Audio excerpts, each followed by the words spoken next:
महाशिवरात्री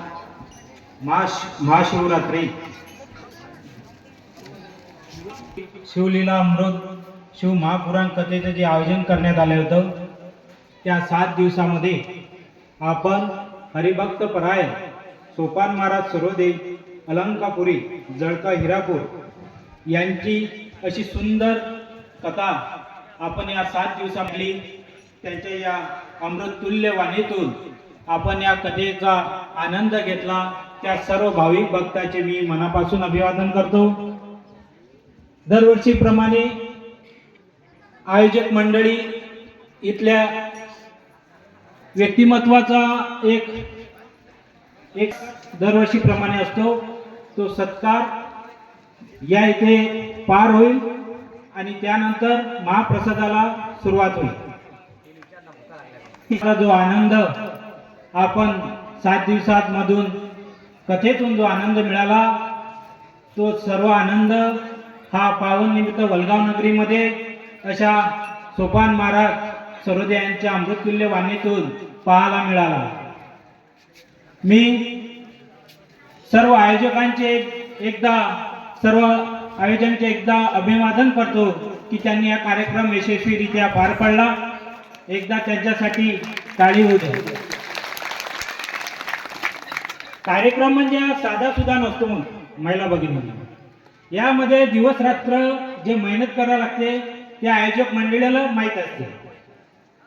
कारण सुरुवात म्हटलं की तेज आलं, आमचे सुधीर भाऊ बुबळे यांच्या माध्यमातून हे तेजचा पूर्ण त्यांच्याकडे व्यवस्था असते।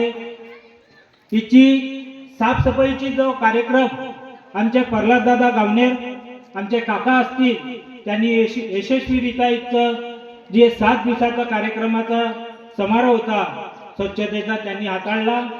आमची हरिपाठची मंडळी असेल, मी सर्वांचे नाव घेईल, कोणालाही या कार्यक्रमामध्ये रागगीग आला असेल तर मी त्यांची जाहीर माफी मागतो। आम्ही लहान मंडळी आहोत, आम्ही मोठ्यापासून तुमच्यापासून शिकलेलो आहे। आम्ही एक छोटंसं रोपटं इथं तयार केलं, हे आपल्या सोपान महाराज सरोदेच्या 4थं वर्ष असल्यामुळे या माध्यमातून आपल्याला ही जी कथा अमृत झाली त्या माध्यमातून त्यांनी आपल्याला जो आनंद 4थ्या वर्षी मिळाला असा समोरही मिळो अशी मी प्रार्थना इच्छा करतो।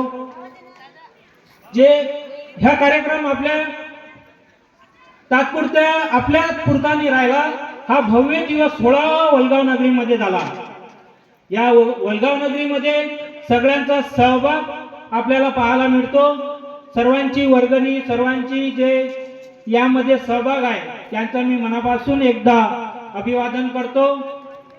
मोठ्यांना कोणाला व्यासपीठावर जर बोलावलं नाही तर त्यांना जरी राग आला असेल त्यांची मी मनापासून क्षमा मागतो।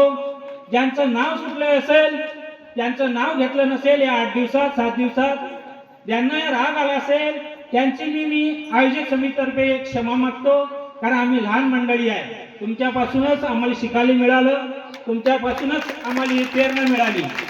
कारण भागवत करणं म्हणजे कोणती गोष्ट नाही। कारण एवढ्या मोठ्या गावामध्ये आम्ही ऐकत आलेलो आहे, गाजीने आम्हाला एक गोष्ट सांगितली, बाबू हे जे भागवत आहे म्हणे हे भागवत घ्यायला मोठे परिश्रम करावे लागते। ह्या परिश्रमामधून जोही ज्या व्यक्तीचा यामध्ये सहभाग असेल त्या सहभागाचं आम्ही एक स्वागत करतो। कार्यक्रम म्हटलं की रात्रीचे कीर्तन, आमच्याकडून जे गैरसोय झाली असेल, महाराजांनाही गैरसोय झाली असेल, त्यांचा जेवणाचा कार्यक्रम कधी लेट झाला असेल, कधी कमी झाला असेल, यावर्षी त्यांची इच्छा होती महिला भगिनींनी कुणी बोलावलं नाही तरी त्यांना आम्ही आमचे दिनेश भाऊ अगळ असेल त्यांच्याकडे यावर्षी व्यवस्था केलेली होती। कसं असते कार्यक्रम म्हटला की मागं पुढे होत असते एकदम। कारण आमचे प्रभुदास डवंगे साहेब सांगे का आम्ही ज्यावेळेस गणपती बसवतो त्यावेळेस आम्हाला लोक आकलून द्यायचे वर्गणीच्या वेळेस। म्हणजे कोणी म्हणे दारू प्यासाठी पैसे खर्च करतो, कोणी कायच्यासाठी खर्च करतो। पण हा जो कार्यक्रम ज्यावेळेस आम्ही आयोजित केला त्यामुळे असं वाटलं नव्हतं का अपेक्षा लोक वर्गणी देईल, असं एवढी मोठी वर्गणी होईल। जवळपास हा कार्यक्रम सर्वांना सांगू इच्छितो का जवळपास 2 लाखाच्या जवळपास हा कार्यक्रम जातो। आणि आपली जी वर्गणी असेल, छोटीशी असेल, मोठ्या स्वरूपात असेल, हे वर्गणी ह्या आयोजन समितीला प्राप्त होते. त्या माध्यमातून आम्ही हा कार्यक्रम आयोजित करतो. श्यामदादाला आम्ही